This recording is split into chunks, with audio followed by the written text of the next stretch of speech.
It was a rainy evening in the city.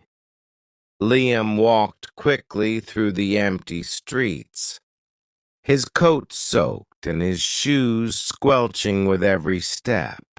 He had just left work, but something didn't feel right. The city looked familiar, yet slightly different. The neon signs flickered as if trying to warn him. He shook his head. "It's just the rain," he muttered. Liam lived alone in a small apartment filled with books, old clocks, and scattered papers. He had always loved clocks, big ones, small ones, even broken ones. They fascinated him, though he never really knew why. That night he noticed one clock on the shelf. It was small, round, and had a strange symbol engraved on its edge. He didn't remember buying it. He didn't remember anyone giving it to him. He picked it up. The second hand was not moving. Strange. All the clocks around it were ticking normally. Liam tilted it. Nothing. He placed it back on the shelf. Then the apartment went silent. Not normal silence, a silence that pressed against his ears. He looked at the clock again. The second hand moved, but differently, slowly, then faster, then stopped. A faint buzzing filled the room. Liam stepped back, and the world outside the window froze. The raindrops hung in the air.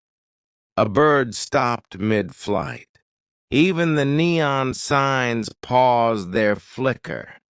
Liam's heart raced. "What is happening?" he whispered. Then he noticed something else. A shadow moved across the room. A figure, tall and thin, wearing a coat that seemed to ripple like water. "Who are you?" Liam asked. The figure didn't answer. It simply pointed at the clock. Liam approached the clock. His fingers trembled. He touched it. Suddenly everything changed. Time flowed again, but it wasn't the same. Colors were sharper. Sounds were louder. Even the air felt alive. He realized he could move objects and people would not notice. Cars passed silently, people frozen in mid-motion. It was incredible and terrifying. The figure spoke for the first time. "You have found the clock of moments," it said. "It does not belong to you, but it chooses you. You can pause life, but every action has a consequence." Liam spent hours experimenting, stopping time to sip coffee, to read, to walk in the city without anyone noticing. It felt like magic. It felt like freedom. Days passed. He explored the city in frozen time. He noticed people's little habits. The way an old man scratched his head when thinking. The way a young woman twirled her hair nervously. The way children laughed uncontrollably without caring about anything. He even peeked into a bakery and saw a baker kneading dough, unaware of the magic around him. Liam realized that frozen time revealed things the eyes normally missed. But soon he realized something dangerous. He could see people frozen, but he could also see their mistakes. regrets, and hidden fears.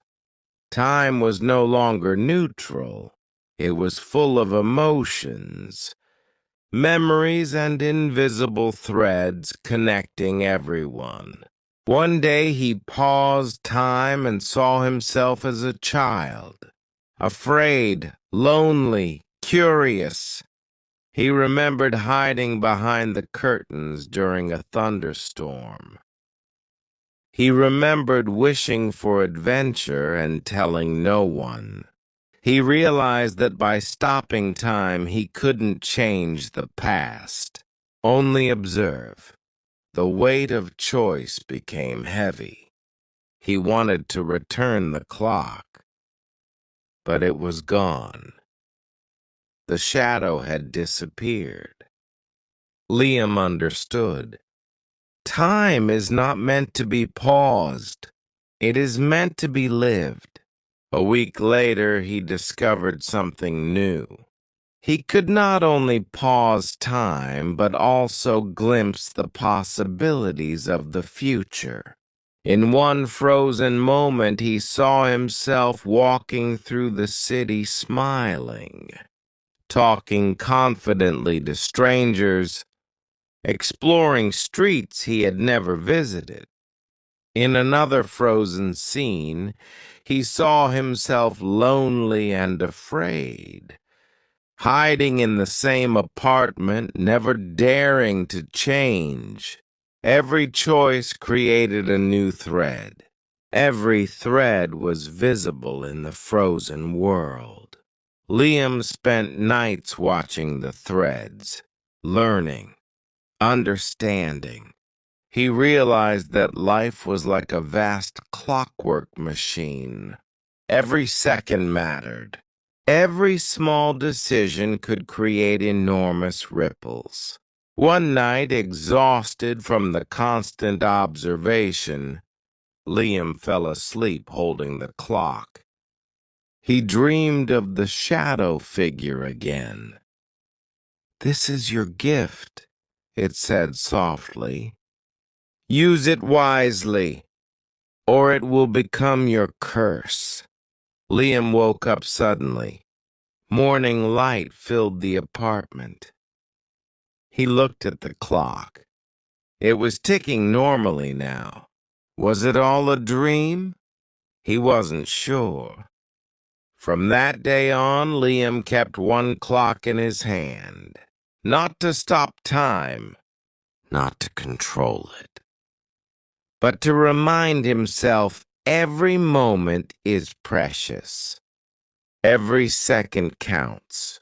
And he finally walked through the rainy city streets, not worried about what might happen, not regretting the past, not afraid of the future, because he understood one simple truth.